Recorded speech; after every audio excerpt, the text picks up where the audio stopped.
Tuwing Mayo 1 ay ipinagdiriwang ang Araw ng Paggawa o Labor Day, isang araw para sa pagkilala sa sipag, pawis at sakripisyo ng bawat manggagawang Pilipino. Pero higit sa selebrasyon, ito rin ay isang paalala na ang bawat paggawa ay may kaakibat na dignidad at proteksyon. Kaya naman mahalagang itanong, alam mo ba ang karapatan at proteksyon mo bilang manggagawa? Sa Pilipinas, ang pangunahing tagapangalaga ng karapatan ng manggagawa ay ang Department of Labor and Employment o DOLE. Sila ang nagpapatupad ng mga batas sa paggawa upang masiguro ang makatarungan at maayos na kondisyon sa trabaho.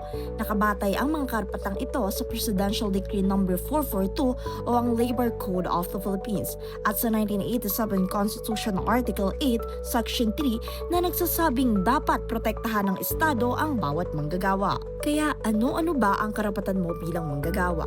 Una, karapatan sa seguridad sa trabaho. Hindi ka basta-basta maaring tanggalin ng walang makatarumang dahilan. Ayon sa DOLE Implementing Rules, kinakailangan ng notice at pagkakataong marinig ang panig na empleyado o due process bago tuluyang tanggalin sa trabaho. Ikalawa, karapatan sa tamang pasahod. Kabilang ang minimum wage at overtime pay na binibigay sa tuwing lumalagpas ng 8 oras ang pagtatrabaho. May iba pang benepisyo gaya ng holiday pay, maternity o paternity leave, solo parent leave, leave for victims of violence against women and children, at ang pinakahihintay ng karamihan sa mga manggagawa tuwing Disyembre, ang 13-month pay. Ikatlo, karapatan sa ligtas na trabaho. Dapat may sapat na proteksyon laban sa aksidente at panganib sa workplace, alinsunod sa occupational safety and health standards.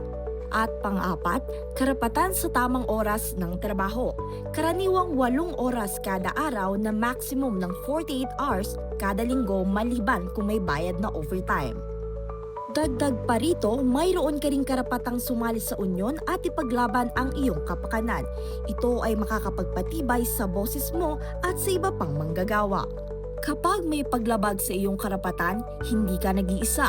Maaaring lumapit sa DOLE at iba pang departamento gaya ng National Labor Relations Commission, Public Attorney's Office upang magreklamo at humingi ng tulong.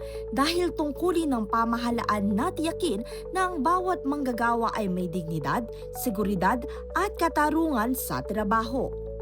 Sa araw ng paggawa, hindi lang natin ipinagdiriwang ang trabaho. Ipinaglalaban din natin ang iyong karapatan. Dahil ang tunay na pag-unlad ng bayan, nakasalalay sa paggalang sa bawat manggagawang Pilipino.